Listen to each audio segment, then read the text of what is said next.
we can all agree that Marvel have done a pretty good job at making most likely the best series of movies we have yet to see.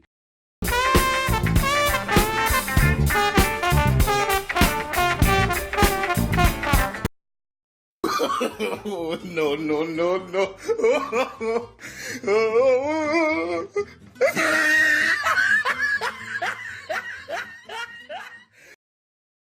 This list will only include 4 Marvel movies to give others a chance.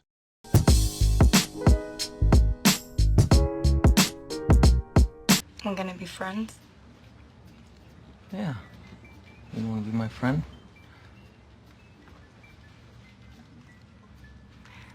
We're not gonna be friends. You knocked me dead. The Wolf of Wall Street delivers an insight to the spectacular lives of the 1%. $430,000 fucking dollars in one fucking month. Morning, they're business expenses, relax. Business expenses? Yes. Jordy, look what you got here. What? Look at this. $26,000 for one fucking dinner. However, it also shows that greed and constant thirst for more can be the greatest downfall, and although some may be dreamlike, not all moments are all that glamorous. See, money doesn't just buy you a better life, better food, better cars, better pussy. It also makes you a better person. Vicious fucking cunt. Fuck you, you fucking bitch.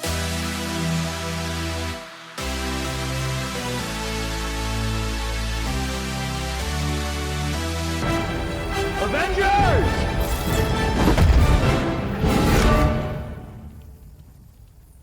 Assemble.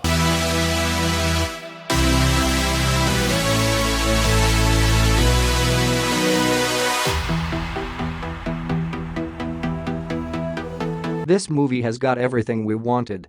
It brings an emotional end to a series of film that will never be forgotten. What's not to love? You want big war scenes? You got them.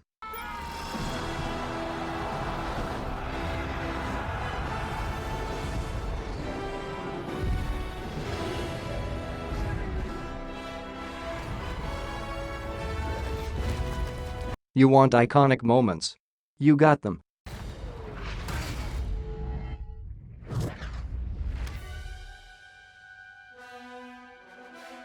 You want tragic And deaths? how ironic Well, that not the end really, but you got them. with the beginning.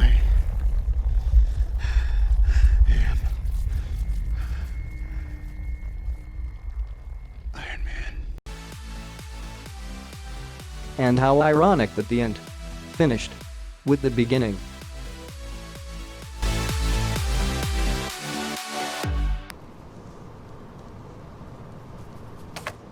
I am Iron Man.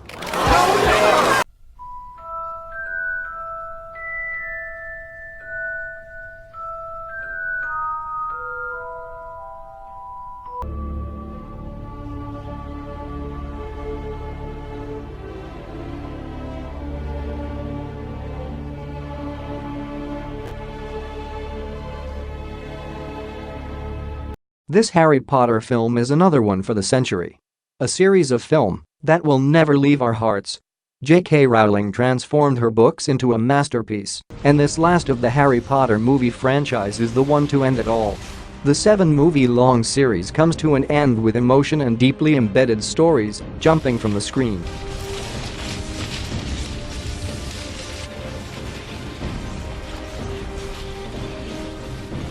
The finale presented by Rowling ends the series with a moving finale scene that shows the characters 19 years later. Each in a family of their own with children that fans have been dying to see a sequel or remake with. It has come so far from where they began as little kids just becoming friends to having lifelong friendships. Not bloody likely. He's top of the class. He's even better than you, Hermione. Slughorn thinks he's a genius.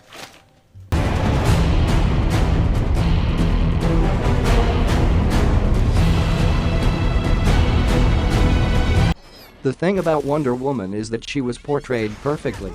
Gal Gadot was spot on, and the producers did an amazing job at finally making a character portrayed as they should be. The costume was right, her appearance, her style, everything.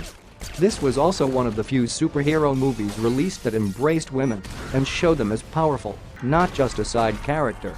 Aside from being comically correct, Gal Gadot's Wonder Woman kicks ass 24/7.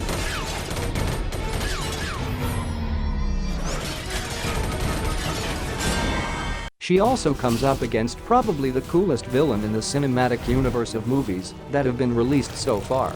Ares, the god of war. A formidable foe. Not known just in the DC universe, but in Greek mythology as well. Ares was the son of Zeus and Hera.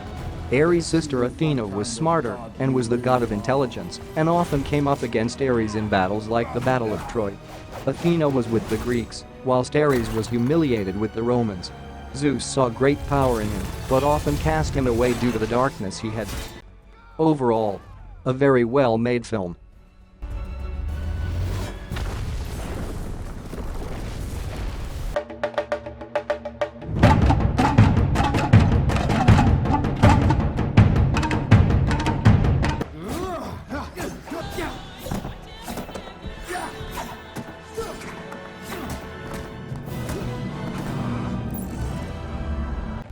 Black Panther has done really well. Not just in box office, but in everyone's mind as well. Marvel has this ability to create an environment for each character, and it is extraordinary. Them and the actors have done a terrific job at really bringing that old tribe style to the movie with the chantings and challenging the throne. Honestly, the action in this movie is almost uncomparable.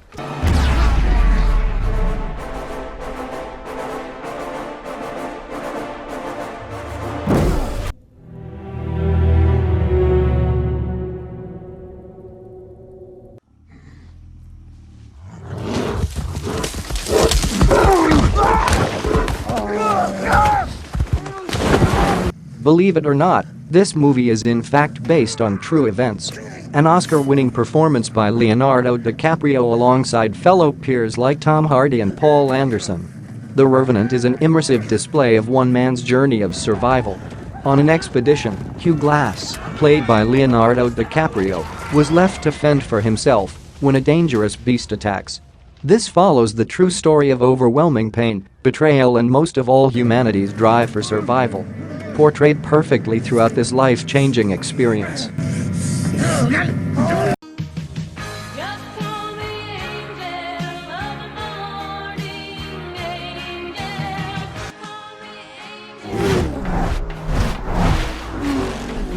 Maximum effort.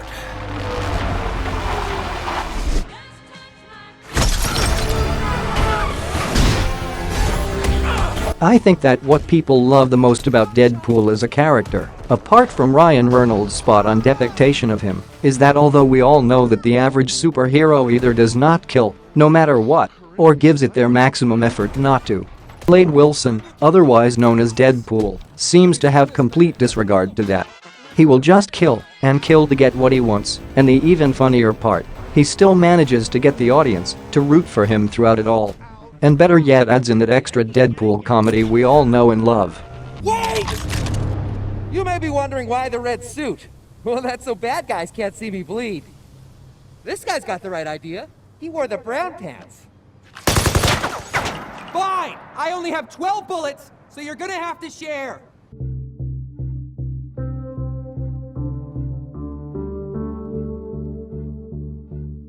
Let me tell you what Amy told me. She dumped you. You completely unraveled. You stalked her, you threatened her, and you attempted suicide in her bed and were institutionalized. Your wife is missing, and you came all this way to tell me this? Well, I thought there might be another side to this story. Gone Girl dives deep inside the brain of its viewers and boggles around. As the movie develops, the audience are continuously presented with new information which could shift the tide on the decision. Who did it? The story unravels as Nick Dunn, played by Ben Affleck, has gone home to end up realizing his wife is missing. He reports it and waits for what comes next. But I do not think anyone, especially not him, could imagine what series of events actually come next. Who did it? Who killed Amazing Amy? All this awesomeness,